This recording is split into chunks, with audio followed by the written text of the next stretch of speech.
Welcome back to the Investing Talk podcast. We're looking at a stock that's been making headlines, Federal National Mortgage Association, ticker symbol FNMA. And it's been on a wild ride this past year, up over 300%. That's right, from a 52-week low of 54 cents to closing at $4.98 on January 8th. So what's driving this incredible growth? Is it time to jump on board? Or is this rally about to run out of steam? Well, we've got our market expert here to help us break it all down and figure out if FNMA is a hold to buy or one to avoid. What are the key factors we need to understand about this stock right now? Well, there's a lot of excitement swirling around FNMA, and it's all coming from a few key areas. First, we've got these recent partnership announcements. FNMA struck some deals, including changes to preferred stock agreements with the Treasury and the Federal Housing Finance Agency.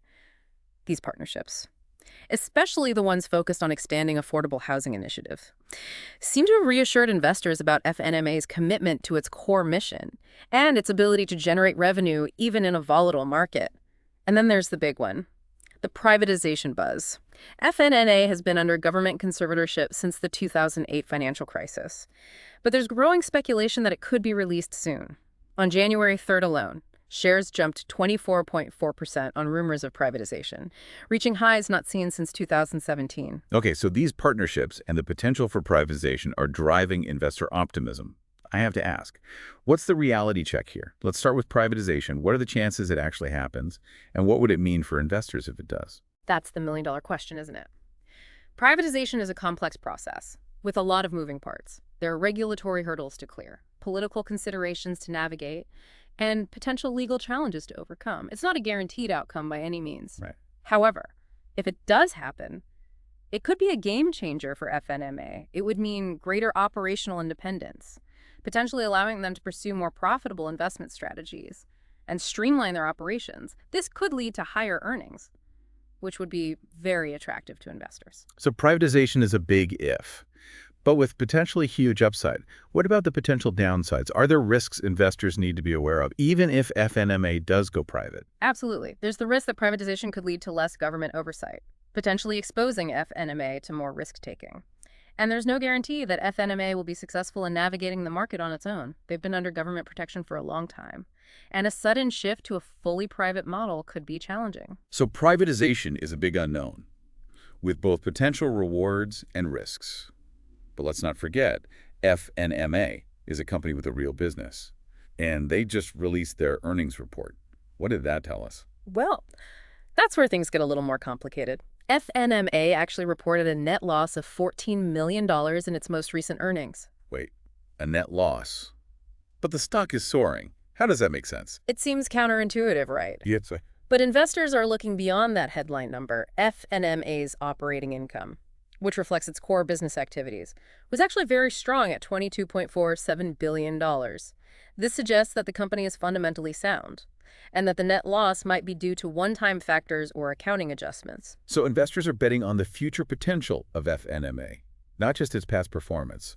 They're looking at the strength of its operating income and the possibility of privatization. But let's be realistic. What are the challenges FNMA is facing right now, even with all this positive momentum? One of the biggest challenges is the rising interest rate environment. Mortgage rates are currently hovering around 7%, which can put a damper on the housing market. Right, because higher rates mean higher monthly payments for homeowners, which can impact affordability and demand. How sensitive is FNMA to these interest rate fluctuations? Well, FNMA has a beta of 1.62, which indicates that its stock price tends to be more volatile than the overall market. This means that if interest rates continue to rise, FNMA's stock could be hit harder than some other investments. Okay, so rising rates are a real concern. But I've also heard predictions that mortgage rates could drop below 6.5% later in 2025. How do those predictions factor into the FNMA equation? Those predictions are based on the idea that inflation will start to cool down and that the Federal Reserve will ease up on its interest rate hikes if that happens. It could create a more favorable environment for the housing market, which would be good news for FNMA. So we've got this interesting mix of positive and negative factors. The potential for privatization, strong operating income, but also the risk of rising rates and the uncertainty of the broader housing market. What's the bottom line for investors? Should they buy, sell, or hold FNMA? That's a tough question, and it really depends on each investor's individual risk tolerance and investment goals. but let's break down the key considerations a little further. If you're looking for a sure thing, FNMA is not, it's a high-risk, high-reward stock, but for investors who can stomach some volatility and who are willing to do their homework, it could be an intriguing opportunity. Let's talk more about that risk-reward balance. What specifically makes FNMA so risky right now? Well, a big part of the current risk lies in the uncertainty surrounding privatization. If it doesn't happen, or if it gets delayed, the stock could take a hit. A lot of the current optimism is priced in, assuming privatization will go through. And then there's the risk of rising interest rates continuing to weigh on the housing market. If mortgage rates keep climbing, it could make homes less affordable, potentially leading to a slowdown in demand that would directly impact FNMA's business. So those are some serious risks. What about the potential rewards? What could make FNMA a big winner for investors? If privatization goes through smoothly and FNMA can successfully transition to a private model, it could unlock a lot of value. They would have more flexibility to pursue new opportunities, and they wouldn't be subject to the same level of government oversight. Plus, if interest rates stabilize or even start to decline, it would be a major tailwind for the housing market, and as a key player in the mortgage finance industry, FNMA would stand to benefit significantly. Okay, so there's a lot riding on those two big ifs, privatization and interest rates. But let's zoom in on something a bit more concrete. You mentioned that FNMA's operating income was strong in the last earnings report. What exactly drove that strong performance, and is it sustainable? That's a great question. A big part of FNMA's strong operating income comes from the fees it earns on the mortgages, guarantees, as long as the housing market remains relatively healthy and people continue to buy and refinance homes. FNMA's core business should continue to generate revenue. So essentially, FNMA's success is tied to the overall health of the housing market. Makes sense. But how do we gauge the health of the housing market? What are the key indicators we should be watching? There are a few key indicators that can give us clues about the direction of the housing market. One is the Fannie Mae Home Purchase Sentiment Index, or HPSI for short. It's a monthly survey that tracks consumer confidence in the housing market. So it's a measure of how optimistic people are about buying or selling a home. Exactly. And right now, the HPSI is up, which suggests growing optimism. People are feeling more confident about their jobs and the economy, and they're seeing mortgage rates stabilize a bit. That's a positive sign for the housing market, and by extension for FNMA.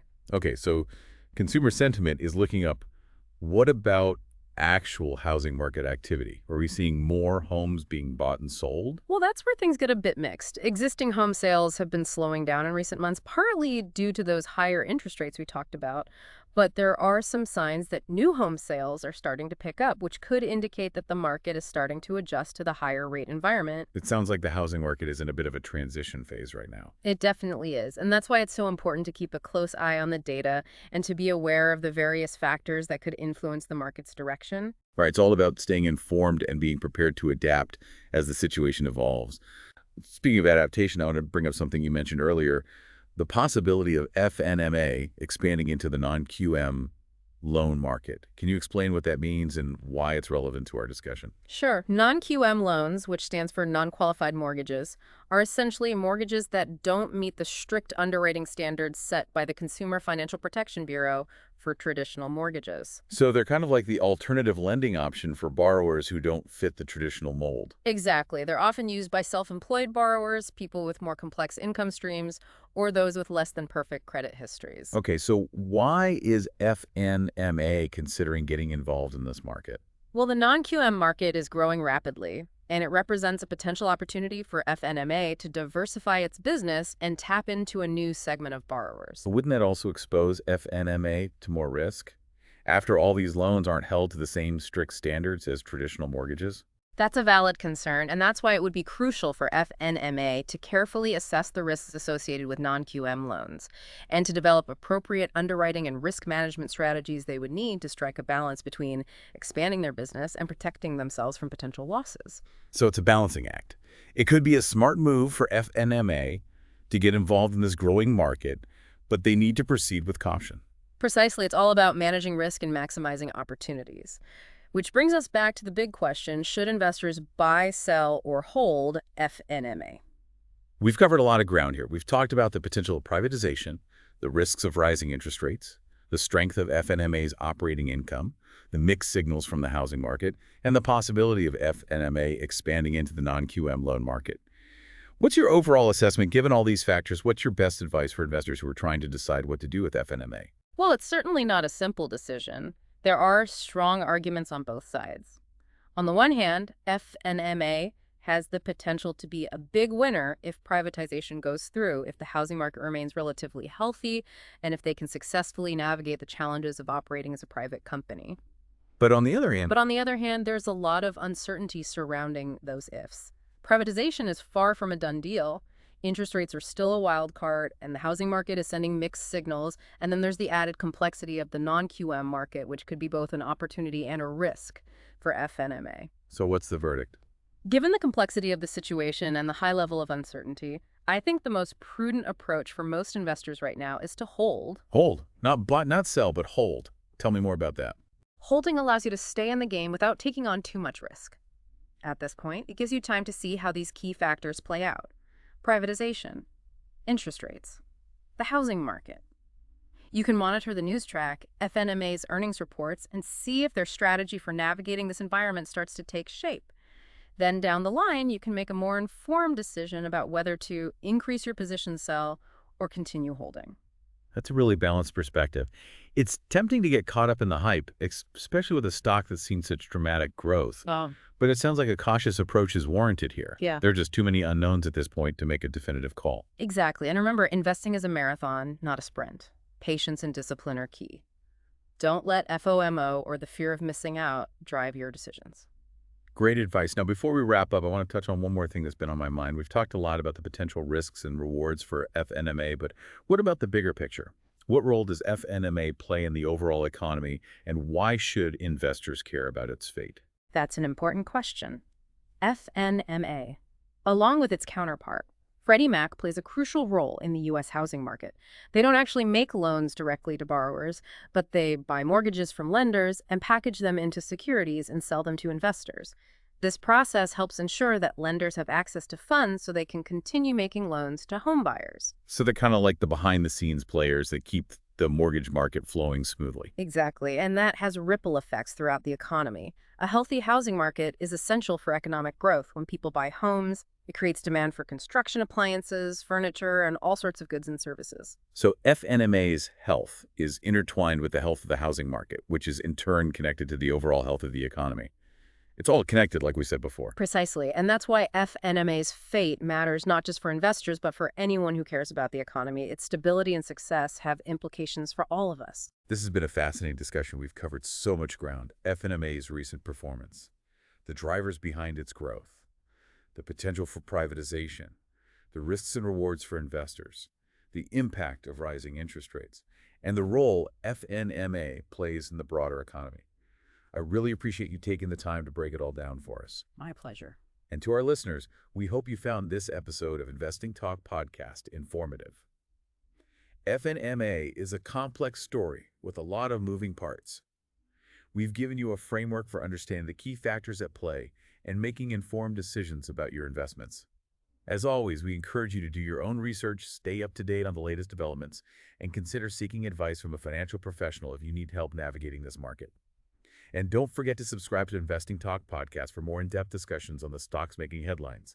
If you enjoyed this episode, we'd love for you to share it with your friends and leave us a comment. Thanks for listening.